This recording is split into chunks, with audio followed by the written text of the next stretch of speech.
Bonjour, j'espère que vous allez bien. Nous voici pour une vidéo. Aujourd'hui, on va parler de Hulk de chez Iron Studio. Une petite statuette résine 1/10 qui date de quelques années maintenant. Parce que c'est du film Infinity Wars. Donc c'est sorti il y a quand même pas mal d'années. Et on va en parler dès maintenant. C'est parti.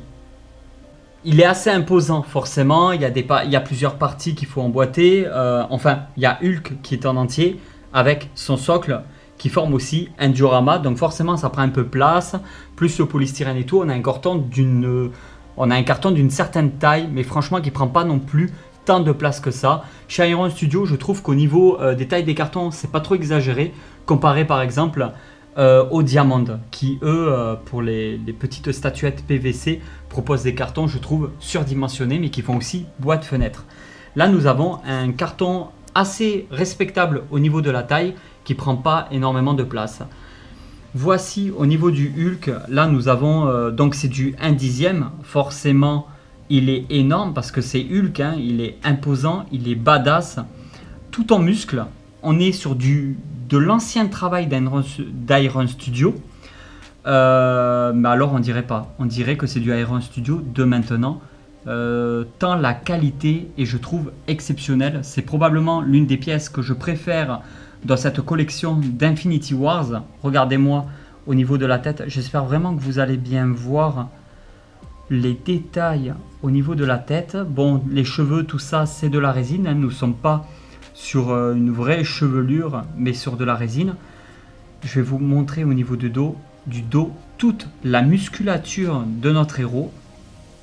Waouh! Alors, il y a du détail, vous le voyez, il y a toutes les veines qui ressortent un petit peu partout.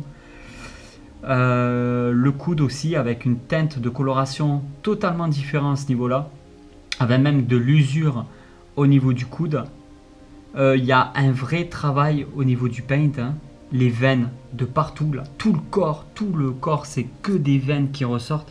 La texture des vêtements, je suis toujours aussi fan. On dirait un véritable pantalon avec les petits points ici.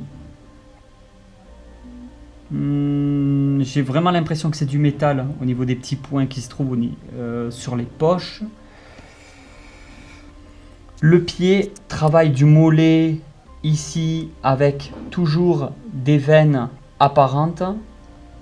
Les salissures au niveau du pied, la boue, parce que je rappelle que nous sommes sur Infinity Wars.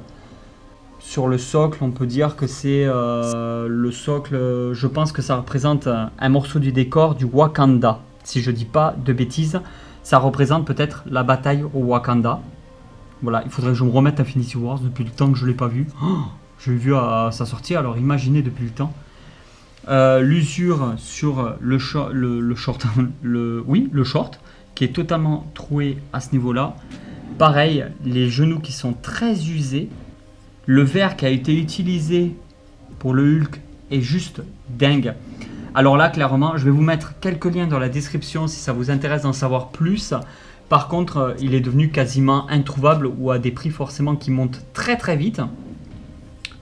Moi, celui-là, j'ai réussi à l'avoir d'occasion parce que je me suis pris trop tard pour les précommandes et je me suis fait avoir à sa sortie.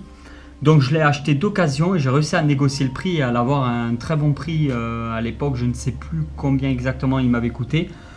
À sa sortie, je pense qu'il devait être aux alentours de 130 à 160 euros.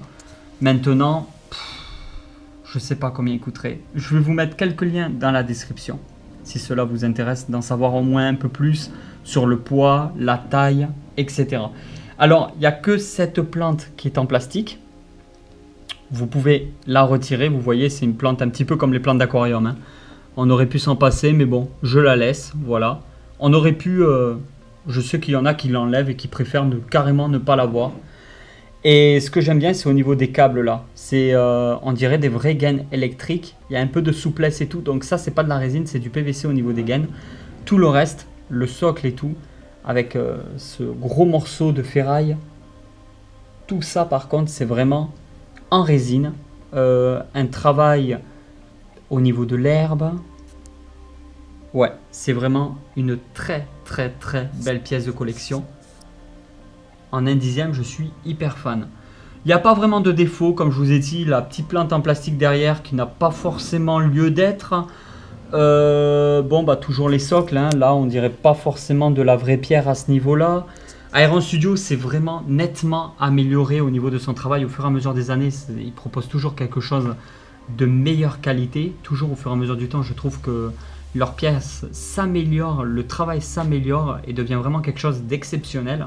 À l'époque, c'était beaucoup moins le cas. Par contre, ce Hulk qui date maintenant de quelques années, ouais, il est dingue. Il est dingue. Je pense qu'il doit avoir au moins 3 ans facile à la date de sortie en France. Mais c'est vraiment une dinguerie. Comme vous pouvez le voir, c'est de la bellicitude, de la joyeuserie. Je voulais absolument ce Hulk-là pour aller dans ma collection.